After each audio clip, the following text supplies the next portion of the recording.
So some of you gave some points on what is method. So pag sinabi natin method, it's a way, isang paraan upang igrupo natin yung mga related operations or related statements so that when we need those operations somewhere in our code, kailangan lang nating tawagin or i-invoke or i-call yung method, and then gagawin niya yung process na naka-encapsulate sa method na yon. Okay, when I say encapsulate, naka-hide doon, naka-define doon sa loob niya. So, let's continue our discussion. There are some other topics na kailangan nating ma-discuss with regards to methods, okay, that you need to understand. So, let me just share with you just the book that we are using. Okay, listen. I want you to listen. If you're not going to listen. Okay. If you're not going to listen, then I'm just going to give you an activity. We have studied or we have learned, guys, that to create a method, okay, or to define a method, there are a number of things na kailangan nating ilagay doon. Okay? What is the first thing that we have to place? So let me just create a new class or new class here.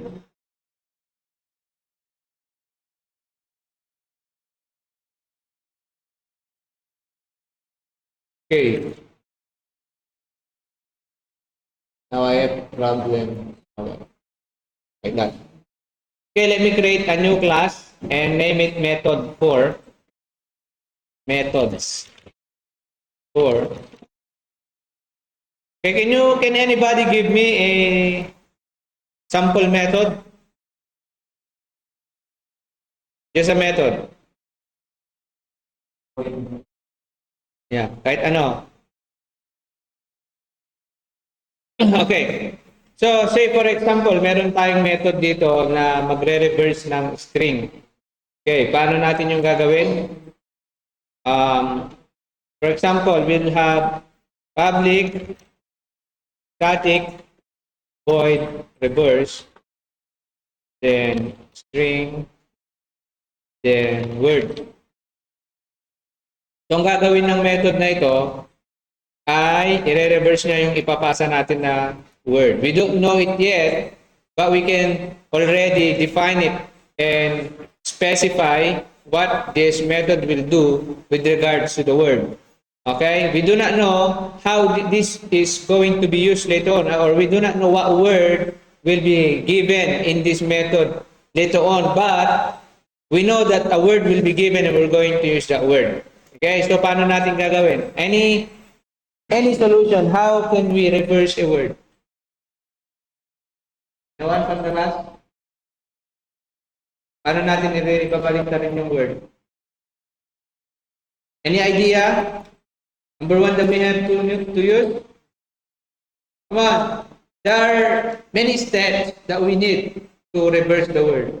Now, give me some keyword of the necessary, mga kailangan natin na gagawin para ma-reverse natin yung isang word.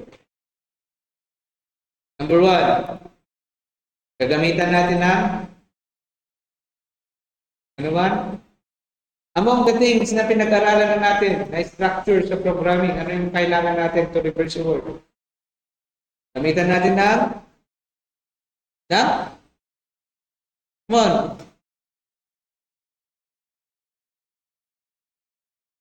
Gamit tayo ng loop. Okay. Gamit tayo ng loop. So, paano natin yan ilo-loop? So, kapag reverse ang pinag-usapan, magsimula tayo sa dulo ng word. So, gamitan natin ng 4, tapos yung control variable niya ay magsisimula sa dulo ng word. Paano natin makukuha yung dulo ng word? So, for example, at dati word tayo mga kastoy, mixed language na. Hello. Kahit kota grugi, gusto kong magsimula dun sa O. So, na ang tawag mo dun sa position ng mga letra? Index. Okay. Index of individual character. So, ito ay nagsisimula sa 0, 1, 2, 3, 4. Ano ang index nito? Are you sure? Okay, 4. 0, 1, 2, 3, 4. Ano ang formula to get the last index regardless of the length of the word? Kuhanin natin yung size, yung bilang ng character, tapos minus 1. That will always be the last index. Dahil yung I ay gagamitin natin guys to represent index, okay, of the word, and then the loop will run from the last up to the very first. So word dot length minus 1, okay, I is greater than or equal to 0. Isali natin yung 0 kasi yan yung first position. Then I minus minus. Okay? Then, ang gagawin natin, gumamit tayo ng temporary variable to store. Yung gagamit tayo ng buffer variable, ng variable to serve as the buffer. Kasi isa-isahin nating i-visit or i-traverse yung letra. So, yung 0 ilagay natin sa buffer natin, yung susunod L, then E, then H ng pabaliktad. So, gagamit tayo ng string. Tawagin na lang natin siyang R for reverse. Initially, blank siya, walang laman. Tapos, pag nandito na ako, yung current na character, I'm just going to assign it plus equals, assign it to the R continuously. So, that will be word that, paano ma-access yung individual character? We use the char at. Okay? And then, what else? I. Okay? And then dito, i-display na lang natin. Since this is void, we do not need to return the value. Display na lang natin. Without R. Okay? This is one solution. Now, how are we going to use this method? As we can see, we cannot click this one because wala siyang main method. Mairaran mo lang or ma-execute mo lang yung isang class kung meron siyang main method. Yan kasi yung starting point. Okay, as you can see, I cannot run it even if I run Java and Java command on the terminal. Hindi yan mag-execute. Okay, kasi walang main method. So, in order for that to be executed on the compiler, okay, when we compile and run it, execute it, kailangan natin ng main method. Now, si main method, hindi kailangan siya yung laging nahuunang dinedefine na method. Kahit saan, pwede mo siyang i-define. I-define ko dito sa dulo and then tatawagin ko yung reverse. Bigyan niyo ako ng salita. Reverse. Ha?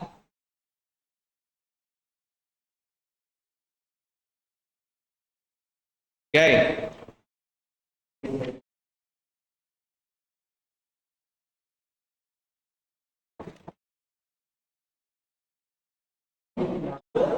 Natin yan. Dessert ay masarap. Tama naman, di ba? Bakit may space doon?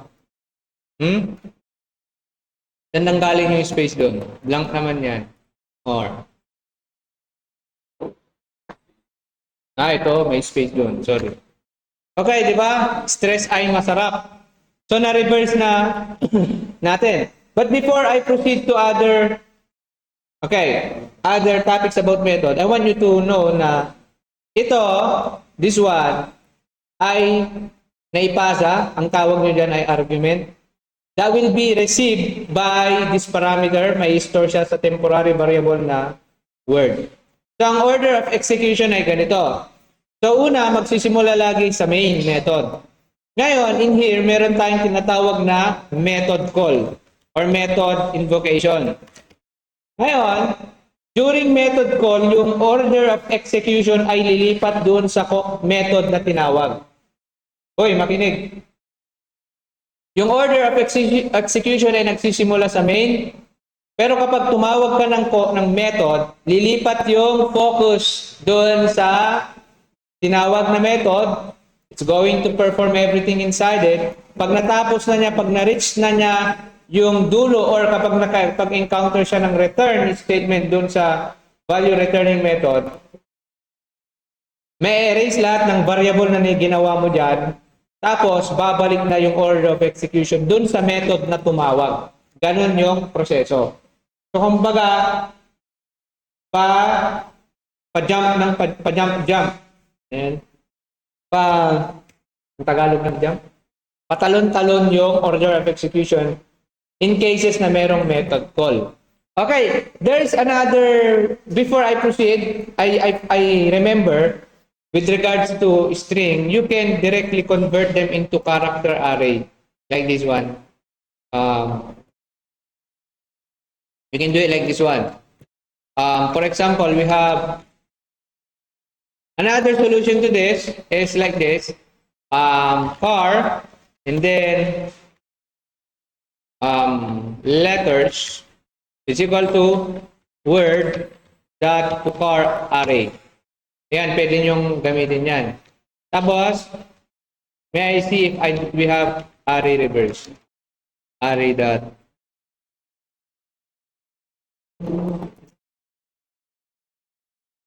Wala. There's none. So, we still have to perform the same thing. Letters dot length. Okay? Walang parentheses. There's just a property. And then, ang gawin na natin is, instead na word at car at I, letters at I index. Ganyan. And same result lang yan. So this, the word is being converted into a character array. Okay? And another thing that I want you to learn for method is about the pass by value. For example, I'm going to put in a string variable the word. Okay? Or let me say sentence or phrase. Okay, and we're going to use stress,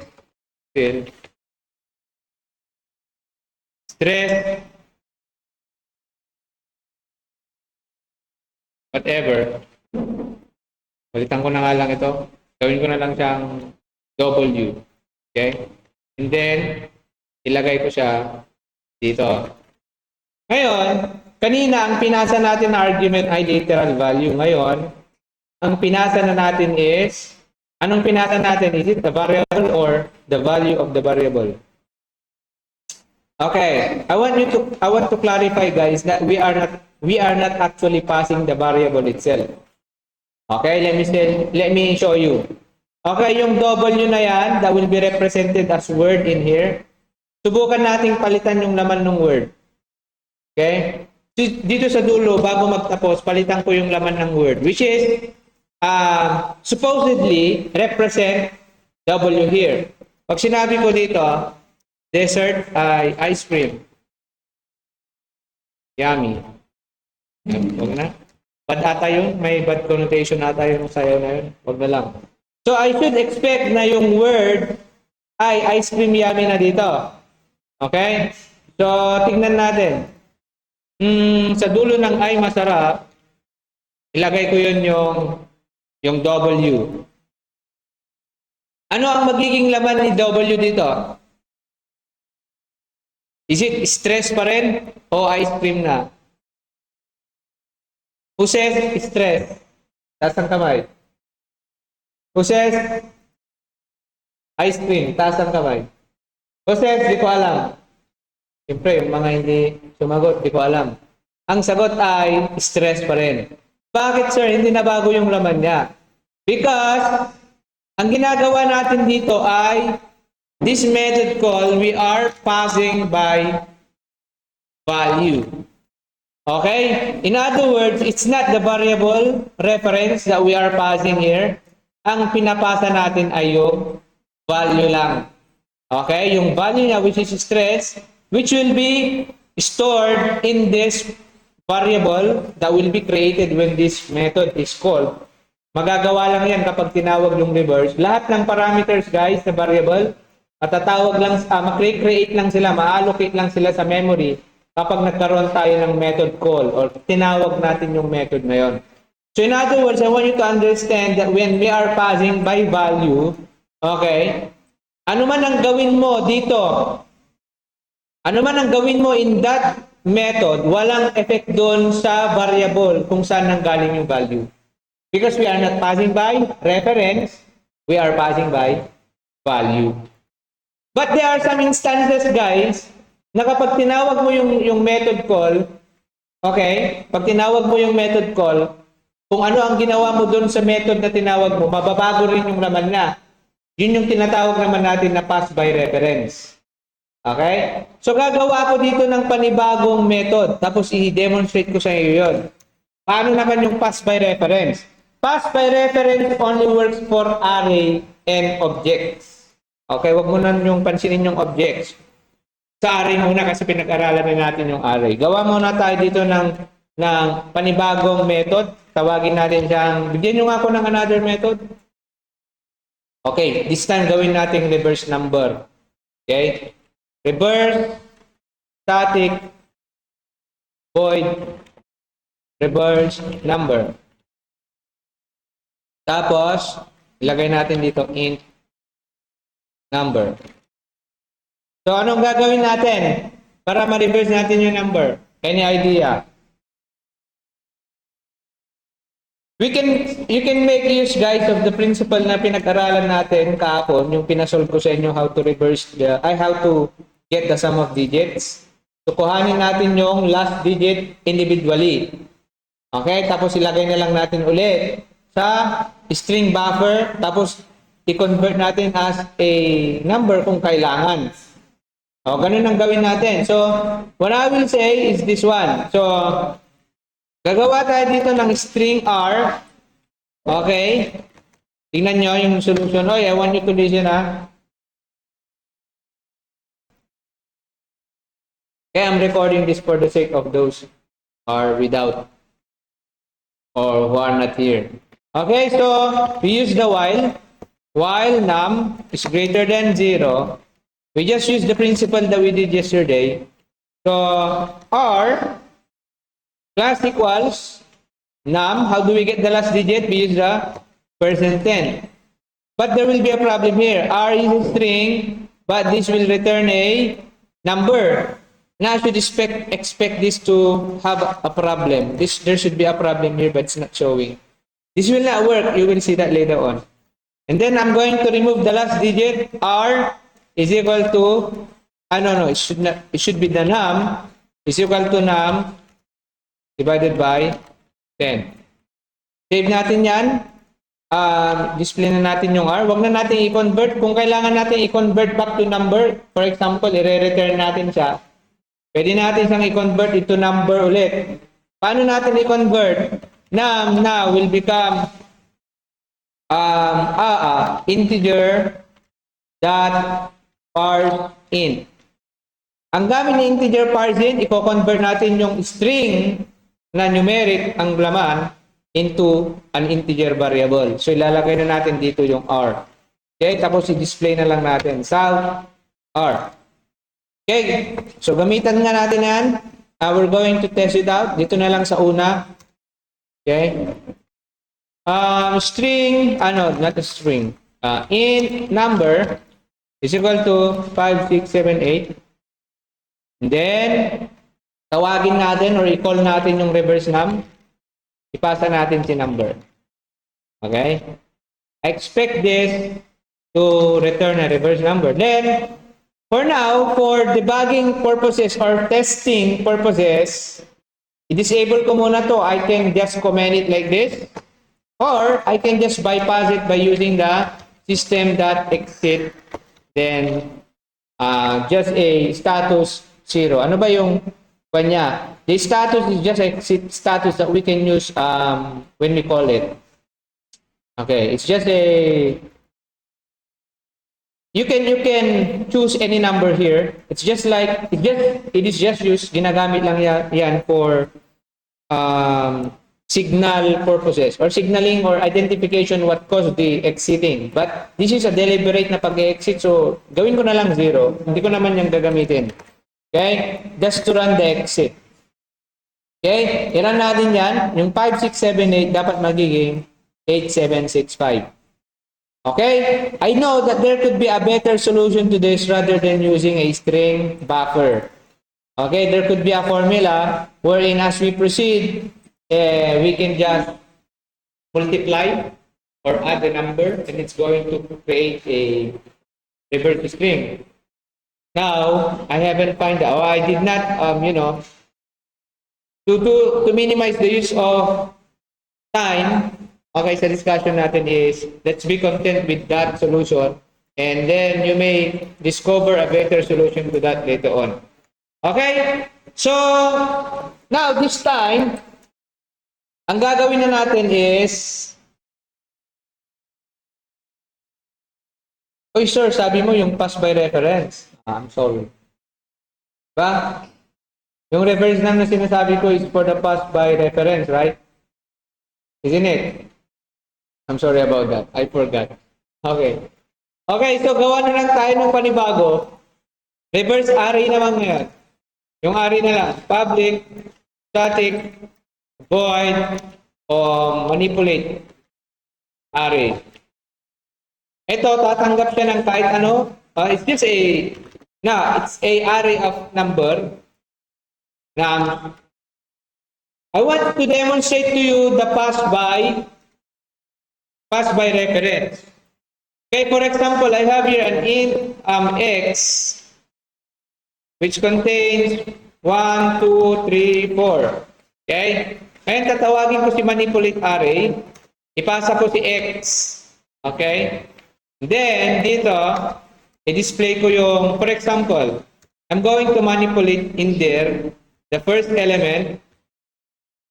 Okay? Sinams, papalitan ko yung value ng first index. For example, yung num0 magiging 1,000 na. Ay, 100. Tignan nyo to. Ang initial value ng first element ay 1. Pinasa ko yung array as an argument to manipulate array function or method. And then in its body, I edited the first element and set it to 100. Now, tignan nyo kung anong nangyari.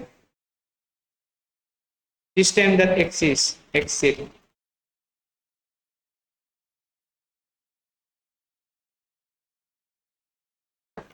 Okay, question. Ano ang ilalabas na value ni x at index 0? Is it 1 or 100? Sino may sabing 1? Sino may sabing 100? Sino may sabing hindi ko alam? Ang labas niya ay 100. Yan o. Bakit, sir? Nung kanina hindi naapektuhan yung laman ni W. Even this one, yan hindi rin maapektuhan yung laman nito kapag minamulipulate mo dun sa method na tinawag mo. Pero pagdating na sa array, bakit may nabago na yung 1, yung value niya? Kasi ang tawag dito ay pass by reference. Okay? Ang mismong ipinasa mo dito is yung reference ng array object. You are not creating a copy of that and assigning it. Hindi ka gumagawa ng kopya nito at ina-assign mo dito. No.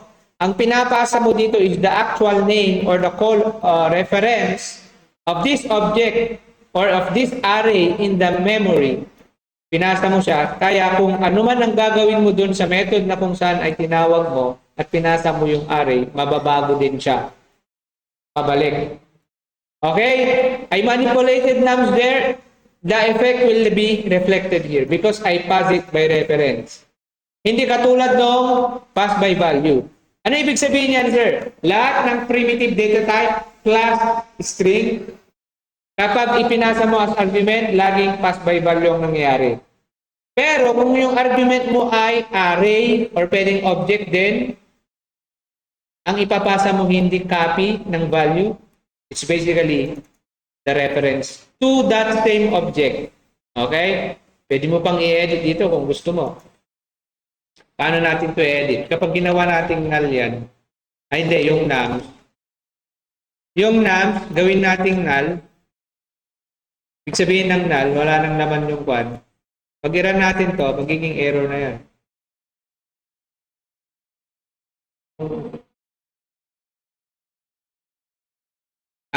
Hindi. Ang ginawa natin dito, binago na natin yung rine-refer ni NAMS. Originally, ang rine-refer niya is yung pinasa natin na array. Pero nung nag-assign tayo ng null or any other array, mababago na siya. Okay? Kaya, pag ganyan, ibig sabihin, we are not referring to the same object that we have passed initially. Ito, ang pinopoint na niya is bagong object, which is just a null object. Okay? Yung 1 na yon, ayan siya. Okay? Yan yung tinatawag natin, yan yung behavior na nangyayari kapag nag-pass tayo ng value sa method. Okay, ito yon. So, basahin nyo na lang ito. Meron din tayong tinatawag na parameter order association. Ano ito? Association ng mga kwan. Kung may association ng mga senior citizen, meron din association yung mga parameters. Kaya ang ibig sabihin ng parameter order association ay you should follow the order of your argument. Saan ba yung argument? Kapag tinatawag dito, di ba? For example, yung method natin ay maraming parameters. Yung order dapat ng arguments mo ay in line dun sa order ng pagka-define dun sa method. Okay? For example, I have here a method that accepts two. Okay? For example, public static void. Give me a name of method. Everyone. Hey, yun yung ato ng method.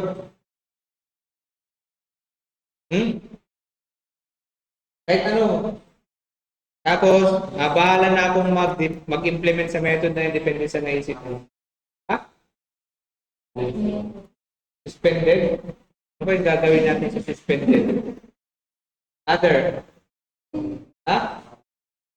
O, sige, palindrome. Palindrome. For example, dalawa yung parameter niya. Ano ang parameter niya? For example, parameter na lang niya is string type and then object value. Okay, this is something new. Okay, for example, if type is string, if type, pwede nyo gawin ganito, type of value, or hindi. Hindi siya type of, instance of.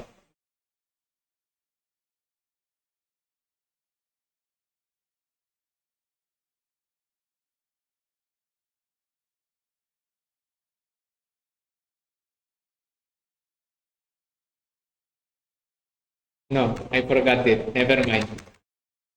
Ganito na. Type. If type is, for example, it's a string, then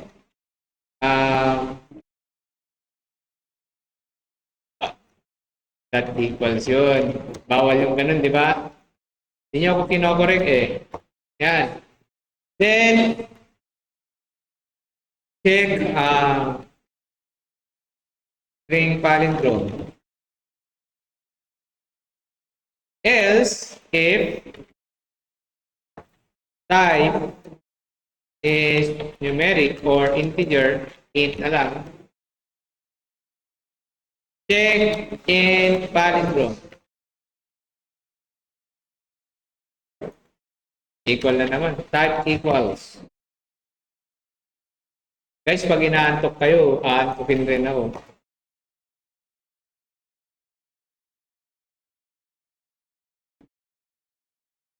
Okay, for example like that, for the demonstration ng pass ng parameter order association. Okay? Pero ano yung object na yun? Okay, mamaya, tuturo ko kung ano ibig sabihin yan. Okay, so tawagin natin ha. System.exit muna ako dito.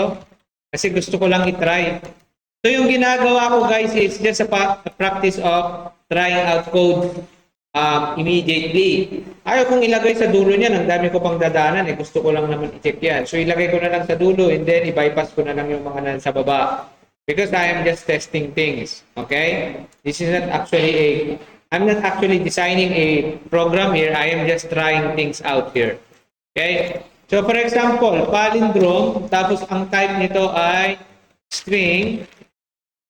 Okay? Maglagay tayo din ng password, ng value. Hello world. Okay?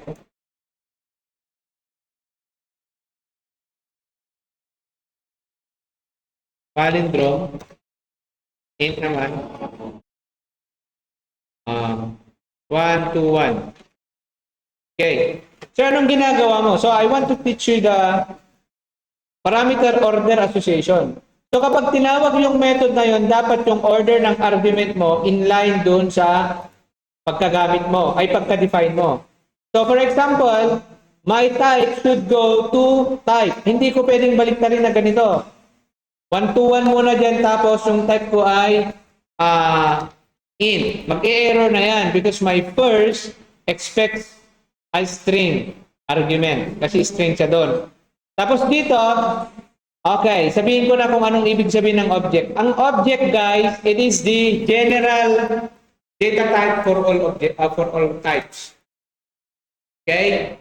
So, meron tayong data type na object. Everything is an object. Tapos, specifically, yung object pwede siyang integer, pwede siyang string, pwede siyang whatever. So, kung di mo alam kung ano ang object ng value, you can just use the generic data type. Pwede mong gamitin. Tapos, dito mo na lang identify kung anong type siya. Okay? So, for example, kung string ito, pwede mong i-convert yung object nito into a string. So, string, anong ipangalan natin sa kanya? String B na lang is equal to string value. O gumana ka. Ibig sabihin, we typecast this value into a string.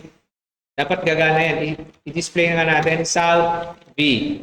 Tapos kapag ang object naman natin na integer, that should expect an integer. So pwede rin natin gawing same pattern. Int B is equal to int and then value. Okay? And then South B. Okay, tignan natin kung anong ilalabas itong dalawa na ito. So ito, gawin ko siyang int din. And then 1 to 1. Going to run it. Ito to tinuro sa group ko kanina. Ngayon lang lumabas sa isip ko. So 1 to 1, that is an integer and this is a string. Okay? So meron din isa na pag-check ng kwan para hindi tayo magka-error. Kasi pwedeng ganito ang gawin ko. Yan mag-e-error yun. Tingnan nyo, mag-e-error yun. Int yan, pero hello ang pinasa ko. Anong data type nito? String, di ba? Mag-e-error yan. Tingnan nyo. Yun, Yan. Exemption in thread may class cast exception. So, paano natin maiwasan yan? Pwede natin i-check muna. Okay? Pwede muna natin i-check dito na ganito. If type of ba yun? Instance of.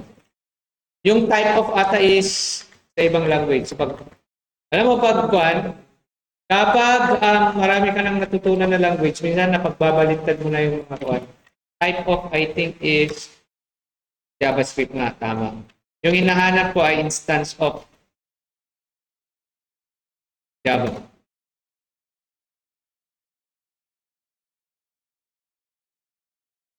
Ito. Ganito ang mag-check kung valid na value siya. If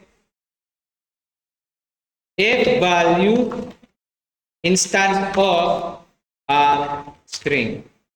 Ganyan. Then, pwede natin i-display This is a valid string. Same is true with this. Bago ako sorry, dapat ito nasa loob. Para maiwasan natin yung error. Kailangan muna nating i-check na yung value na yon, which is generic siya na object. Hindi natin alam kung anong specific na data type. Pwedeng string, pwedeng number, pwedeng float, double. So ito, ang gamit nito, this returns true if the value is actually a type, para siyang klase ng string. Ganun ang ibig sabihin niya. Dito naman, pwede rin dito, if value instance of int. Ganyan. Pwede na natin siyang ilagay dito. Uy, ayaw niya.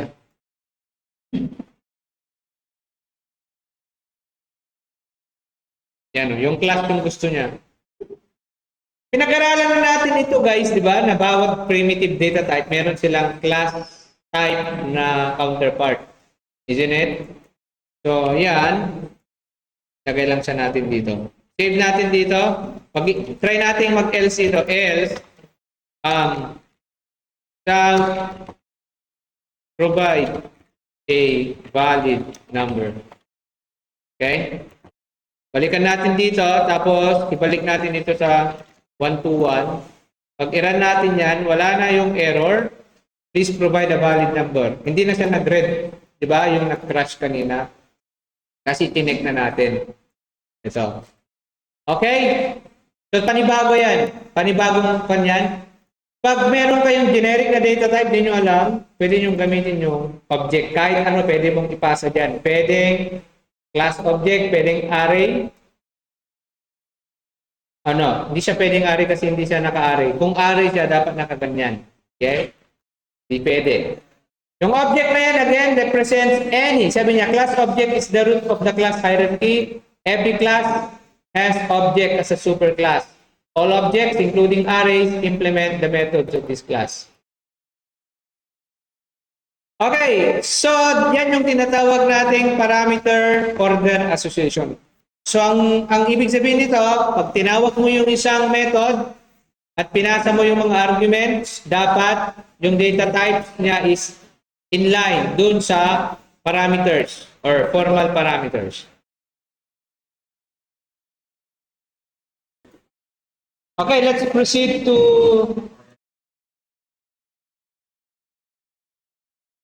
we just read the remainder of that topic. Self-explanatory naman. Okay, modularizing code. Modularizing code makes the code easy to maintain and debug and enables the code to be reused. So what do you mean by modularizing code? That is basically what we are doing right now. We are just placing or putting, ginagawa lang natin yung mahabang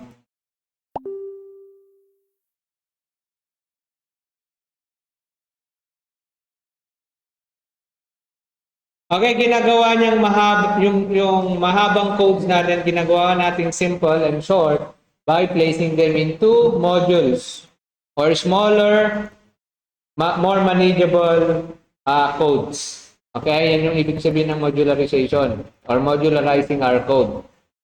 Okay? Instead na mag-code tayo ng pagkabahaba sa main method, ilagay natin yung mga, especially mga repetitive tasks sa separate methods and we're just going to reuse them. Yan ang ibig sabihin ng modularization. Okay, dito na tayo sa ito, aralin nyo na lang ito. It's just a case study, nandito na rin yung solution niya. I-convert nyo lang. Meron na kayong subject guys na kan, convert a decimal to hexadecimal. Dapat. Not sure. Wala kaming introcom nun eh.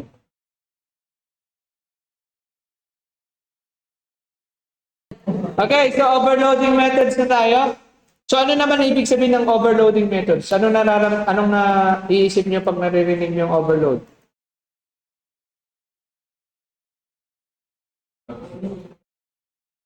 Okay, when we say overloading methods, guys, it enables you to define the methods with the same name as long as their parameters are different. Okay, ang overloading methods guys, pwede tayong gumawa ng dalawa or more than 2 methods na magkaparehas ng pangalan as long as magkaiba sila ng parameter list or parameter definition. Ano yung mga parameter ulit? Yun yung mga input values na rene-require ni method. Okay, we have here, hindi ko na-implement ito basically, okay? Kasi gusto kong pan lang, hindi tayo matagal. So, todo na lang ito, todo. Yan. Sabihin na lang natin todo. Okay, as you can see here, I have here pangalan nito, dalawang method na parehas lang ang ginagawa. Yung isa, ang rene-reverse niya ay string, yung pangalawa naman ay integer. So this is a good candidate of method overloading. So instead of naming this to reverse num, pwede ko siyang gawing reverse na lang.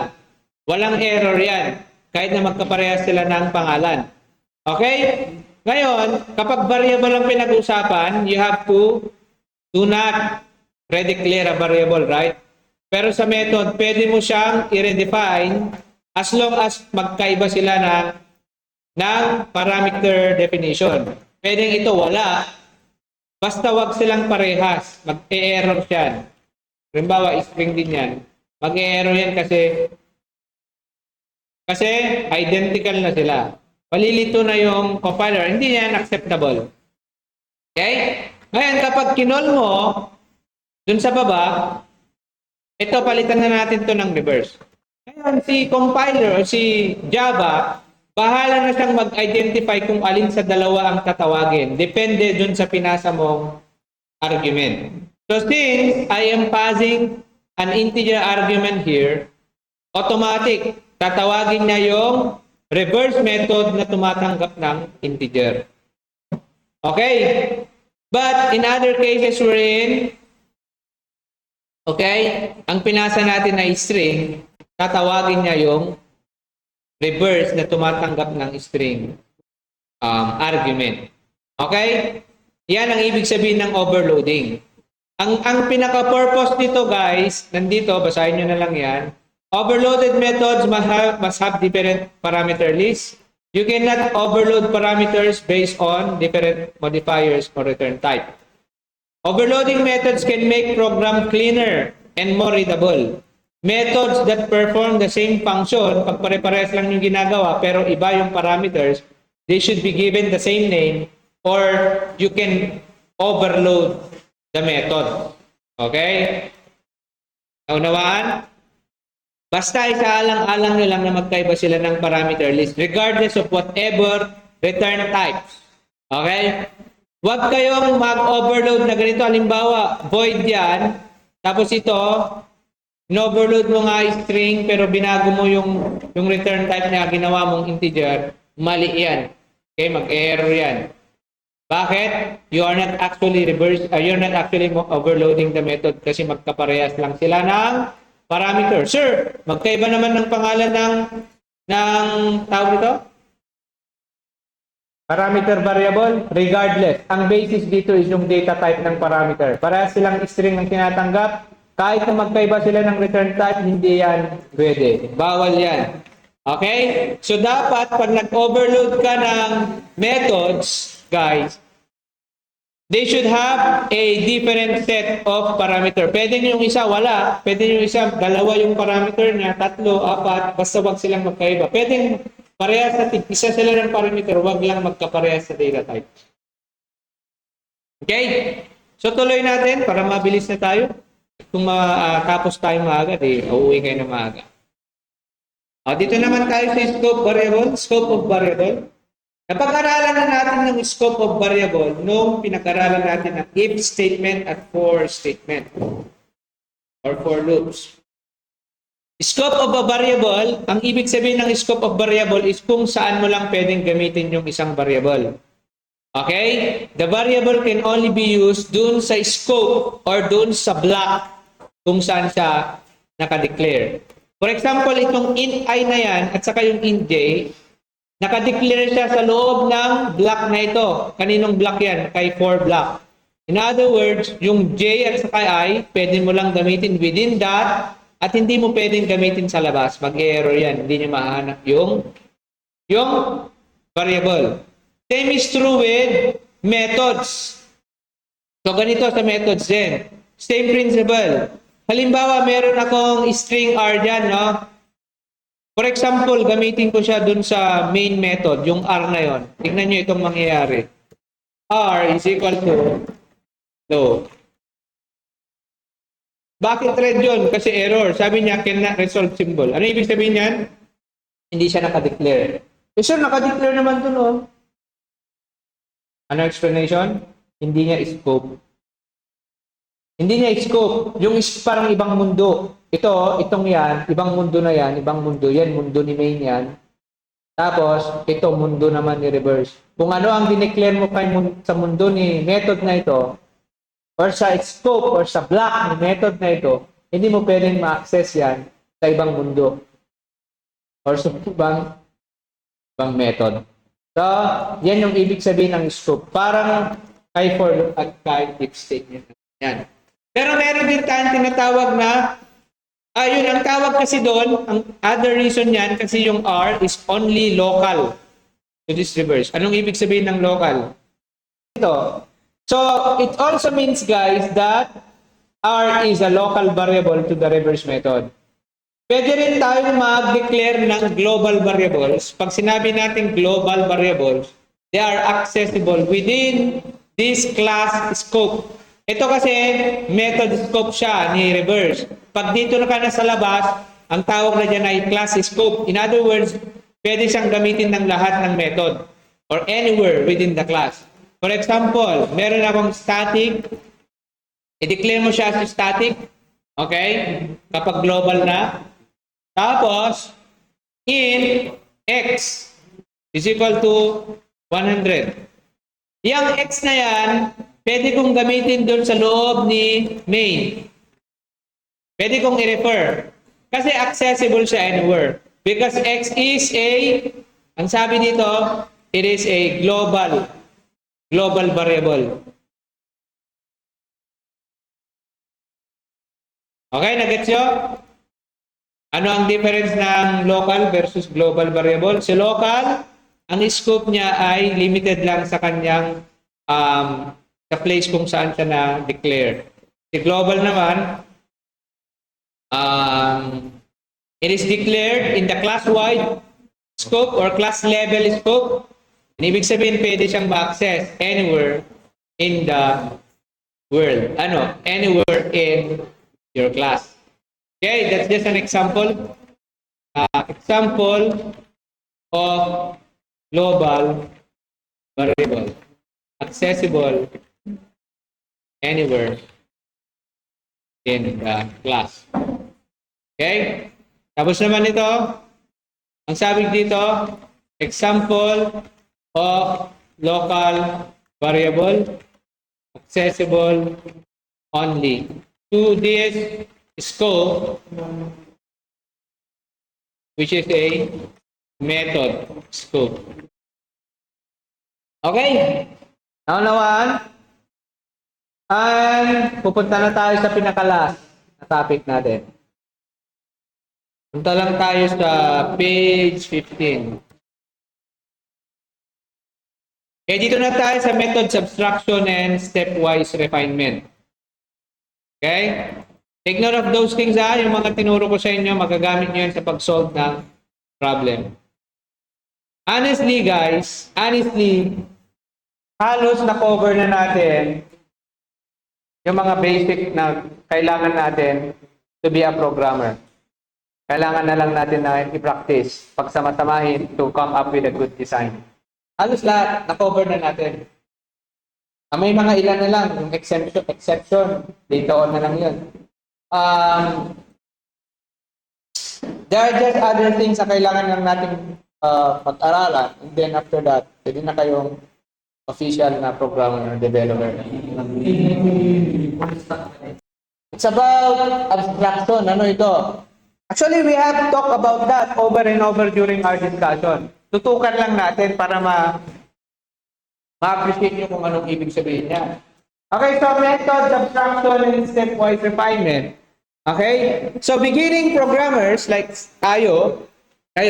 beginning programmers often start by trying to work out the solution to every detail. So nagpo-program tayo, masyado tayong nadidistract, gusto nating mag-focus muna dun sa pinaka smallest detail niya. And then kung natapos na natin yung detail 1, then pupunta tayo sa another detail, hanggang sa mamaya na burn out na tayo sa detail 1 or sa paggawa dun sa detail sa isang component. Minsan yan yung problema ng isang programmer kung hindi mo alam magplano. Yung gusto mong mag-solve ka na agad. You begin to code already without designing your program. Now, ang disadvantage nun guys is ganito. Halimbawa, nag-focus ka na sa isang part, at the middle or maybe at the end, malapit mo nang matapos nun, nawalan ka na ng gana sa program kasi na-burnout ka na. Nawala na yung focus mo sa whole picture. Mamaya, kung itatry mong isolve na yung other component ng program mo, ayaw mo na, na-stress ka na. Kasi, hindi ka muna nagkaroon ng methods abstraction or refinement. So, ngayon, I want you to understand this step. We have to undergo this process first before we design the whole thing. Alam na nating mag-loop, alam na nating mag-method, mag-array, mag-variable, ganyan. Ngayon, pag-aralan naman natin kung paano natin planuhin to solve a project that is long. Hindi na siya katulad nung dati na short na program lang. It says here, although details are important in the final program, concern for detail in the early stage, take note of that, early stages, may block the problem-solving process. Mawawala ka sa focus o madidistract ka. Okay, hindi mo mawawala sa isip mo yung big picture. So you begin with the big picture. Wag ka munang tinatawag na agad-agad na mag-program yung detail by detail niya. Okay? To make the problem-solving flow as smoothly as possible, sabi niya, we use a method called abstraction. We use this abstraction method to isolate details from design. And yung design, when we say design, is yung plano. Okay? And only later implement sa details. Yung details naman yan na yung mismong codes. So design and then codes. Mag-design ka muna bago ka mag-codes. Kasi pag unahin mong mag-code, mawawala ka. Ang hirap mag-code na walang design. Wala kang sinusunod na plano or design. Okay. So, furthermore, ang ibig sabihin ng method abstraction is breaking a problem into smaller reusable parts. Iyon ang ginagawa natin sa paggawa ng methods. Okay? By defining methods. The process is called stepwise refinement, wherein you break down a larger problem into smaller, more manageable steps. You refine each step into more detail until it becomes simple enough to implement. So, ang ibig sabihin nito, halimbawa, gagawa ka ng calendar program. Anong gagawin mo? Minsan, ang ginagawa natin, mag-system that out, that print, scanner, input, that read, input, that next, in ka na agad. Ang gawin mo muna, guys, is gumawa ka muna gawin mo muna yung parts or yung components. Ang tawag sa programming ay stubs. Okay? Or individual components that will make up the whole program. For example, ito yung example nito. So ito yung whole program. It is broken down into levels of pieces. Okay, on the first level, we have to separate reading and input kasi sa reading input, kailangan natin ng validation. Correct yung input. Ayaw natin ng wrong number. Okay? And then on the other hand, gagawa tayo ng something to print the whole month. Pero wag mo munang problemahin kung paano mo i-display yan yung mismong code. So i-breakdown mo muna yung print month. Ano kayang pwedeng subtasks or sub-process, sub-methods for my print month na process? Siguro I can print the month title, separate the print month title kasi kailangan din maayos yung pagka-print sa title. Okay? And then, on the other hand, i-separate ko yung print month into title and then the print month body. Okay? Now, in each of that subdivision, meron pang further detail or further subtask, okay, that I need to address, okay, para magawa ko siya. If I'm going to print the title, there should be a way to get the month name. Kasi ang input dito is 1 to 12, di ba? Hindi mo naman pwedeng display yung 1 to 12 as a title for the month. Because 1 represents January, 12 December. So there should be a way to get the month name basing from what will be inputted later on. So I'm going to create a sub method or subtask to identify the corresponding month, okay, para makuha ko kung anong month yung tinatawag na numeric month na yon. Okay, sa kabilang bagay naman tayo. Si print month body, hindi ko agad-agad magagawa yan. I have to first identify the start of the day. Now, to determine the start of the day according to the solution of the book, sabi niya, kailangan niya munang malaman yung total number of days. Okay? Kailangan niya munang makuha yung get total number of days o makuha yung total number of days since, ayon dyan is, since 1800. Okay? Since 1800. Year 1800. Okay? And then, after that, okay, you ignore this muna. Itong print body going to get number of days in month. Kasi kakailanganin din natin yan later on. Okay? To get total number of days, nakadepende siya kay get number of days in month. Kung 31 ba, 28, 29. So yung get number of days, nakadepende siya kung leap year ba yung year. Kasi kapag February, 29 kung leap year. 28 naman kung hindi leap year.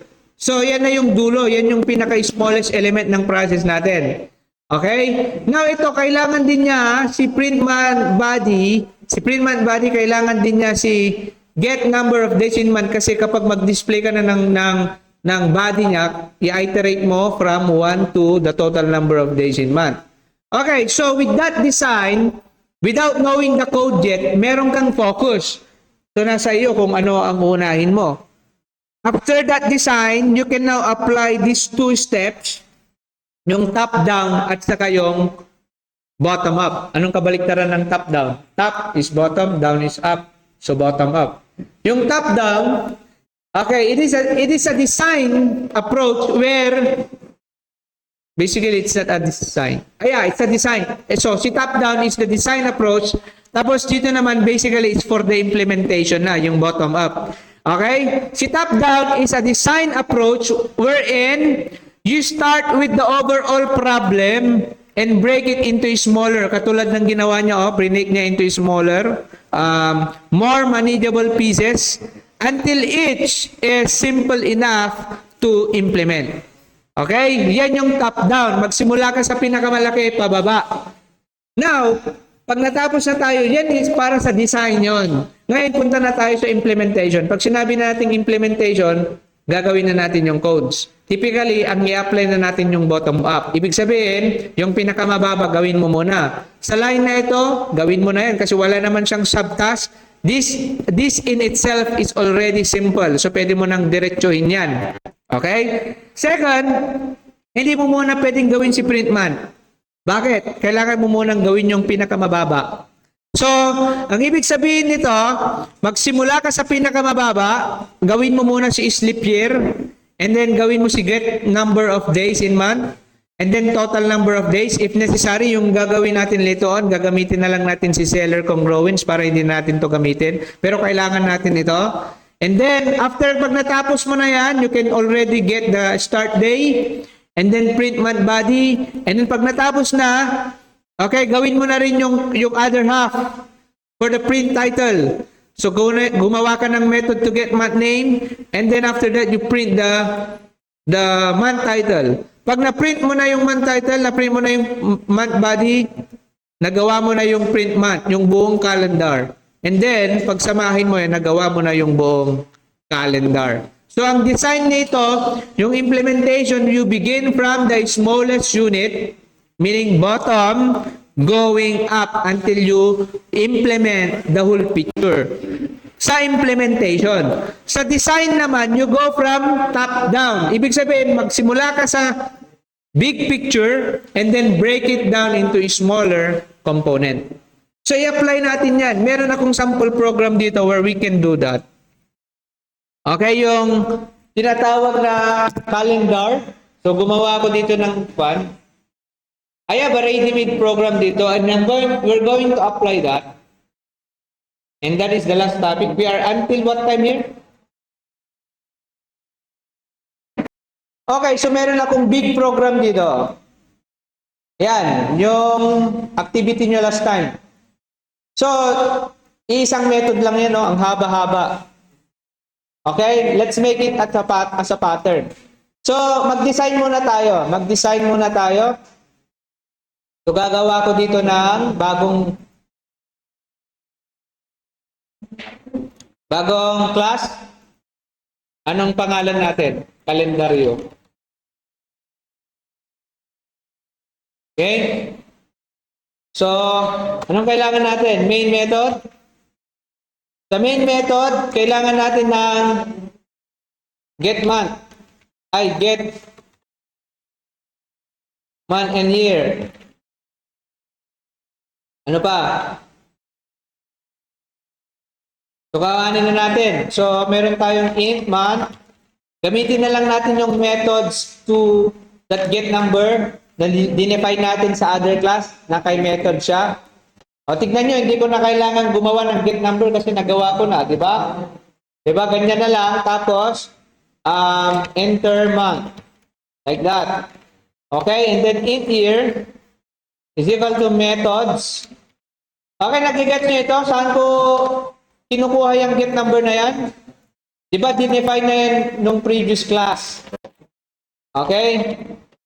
Ganyan. Next, according sa design, dito, print month. So, mag-print man na tayo dito.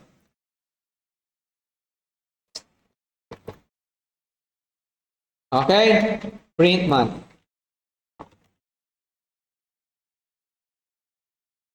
Print month, in year, in month. Sir, wala pa yung print month na yan. O, gagawin natin. So, pwede tayo, sa pag-design natin, pwede tayong gumawa ng stop. Meron akong program dito actually. Yan o. Kopyahin na nga lang natin. Kaya natin yan in 5 minutes. Kasi copy-paste lang gagawin natin. O, ito. So, ang ginawa niya dito, guys, ganyan, I'm sorry. What am I doing here? I am doing method call. I should not add the month and year there. So, yan. Ito yung mga stub ko na kailangan kong implement. Paste ko lang dito. Aw, aray ko. Tama pa din sa record din.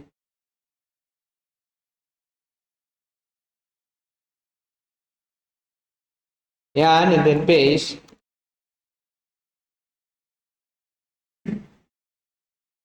Pwede nyo i-reformat yung code nyo para maayos. Right click and then reformat code. Ayusin nyo yung style ng code nyo. Okay? Yung indentation, gagawin na yan. O, tignan nyo. Ngayon, meron na tayo dito yung mga stub ng methods. Ibig sabihin, ito yung mga placeholder methods na i-implement natin sa design. Altogether, ito na yung tinatawag nating top-bottom. Ibig sabihin, in-specify muna natin yung individual parts ng buong system natin na right now ay dummy pa lang. Or ibig sabihin, they are just giving a dummy value. They are not yet properly implemented. Ngayon, implement na natin. Gagamitin na natin yung bottom-up process. So how are we going to identify a leap year? You know, ito yung formula ng pag-identify ng leap year. Dapat divisible ba siya kay 400. Or, it should be divisible by 0 but not 100. Yan yung leap year. O, natapos na natin. Yan yung mababa kanina, di ba? The second thing, the second thing is get number of days in month. So, paano natin kuhanin yung get number of days in month? O, ito na. Kopyahin ko na ito. Kopyahin ko yan. Yan yung piece niya. Ilagay ko siya dito. Okay? Like that. And this one, meron na akong function for that. Tawagin ko na lang yung is leap year and then ipasa ko yung year as a argument.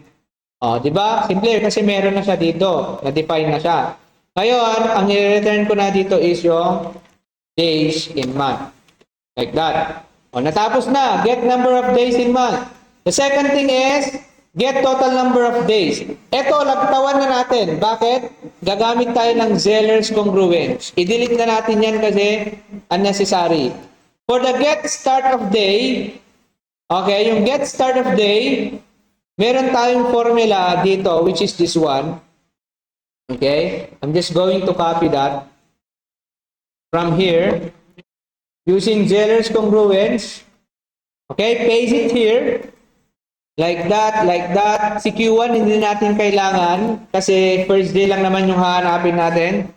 Okay? And then, i-determine na niya 0 for Sunday, mali ito, 1 for Monday. Etc. Okay? Just like that. Okay? So dito, makukuha na natin yung start day or day of week. Okay? Using the get start day.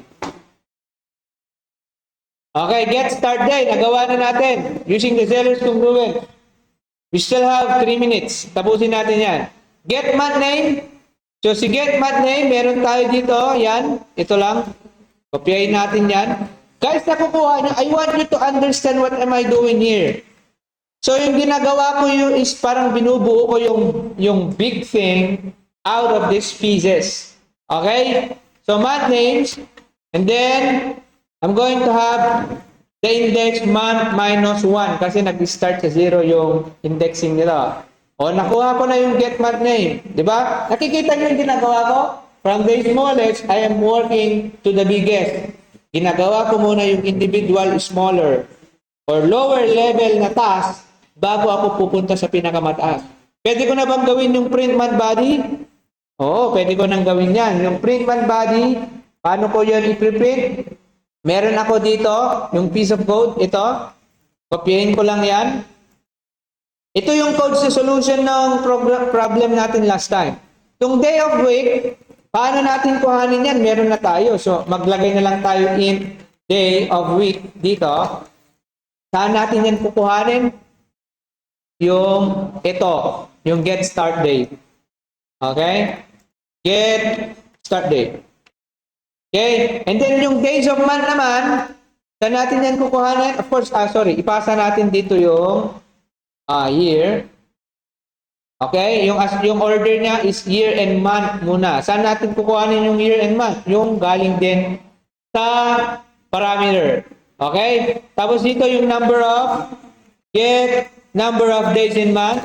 Ipasa ulit natin si year and month. Like that. Okay, so meron na tayong print body. Next is print month title. Paano natin gagawin yung print month title? Ito. This one. Yan yung print month title and then yung header. Sabihin na lang natin that's the header. Okay? Saan na tayo? Sa kalendaryo. Dito. Bilis ng oras, oh. Ilagay natin dito. Let me just finish this and I'm going to let you go. Get month name and then ilagay na natin dito yung month. Okay? Para i-center lang yung header dyan. And then, print month, eto na. Anong gagawin na natin dito? Print month title, passing year and month, and then, print body, passing year and month. Kapag i-run na natin ito, we expect it to already run. Nakita nyo? I-run natin confirm nyo kung tama yung calendar. Enter month, 12/20/24. Nagsimula siya nung Sunday. Tama? Nagawa na yung calendar. So as you can see, yung process ng stepwise refinement and abstraction, yun. Yung top, bottom, yun yung method abstraction. Design muna. Yung bottom up, yun na yung implementation. Unahin mo yung pinakamababang codes And then until na pumunta ka dun sa pinaka-simple na, which is this one. That's all about methods. Tapos, yan na yung last na topic natin. Wala na. Yan o. 4 methods.